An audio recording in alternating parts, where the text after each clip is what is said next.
Kabaron'Ny Mpanakanto.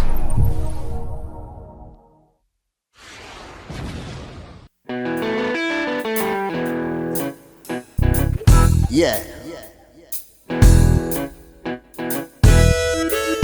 Misy raha mampalahelo izao izanako atiako tantaregna mitezegna rô be irigna ahazo fahendrena fahendrena yeah. Ka tandrignesa niray aman-dreny fa mijoro ny tsara misy raha mampitomoagny izao ry zanako mitaraigny marary ny foko nampianarigny anao be irigna hazo fahalalagna fa tsy adalagna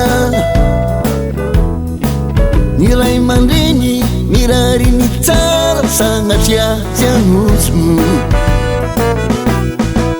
yeah. Tomany ao malahelo ao nataony aza tao nataony tokony atao tsy namoy anao fa latra angamby izany fa matsinjovy navinao.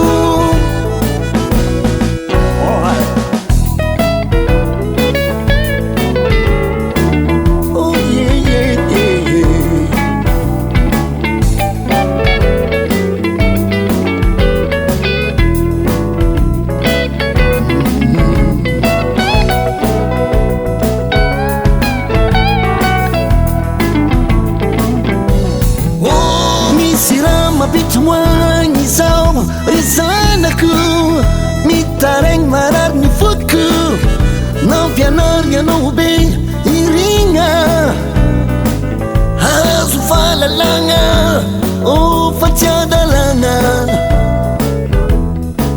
ny ray aman-dreny mirary ny tsara sagnatria tsy agnoso yeah. Tomany ao malahelo ao nataony aza tao nataony tokony atao tsy namoy anao fa latra angamby izany fa tena diso fanantenana yeah.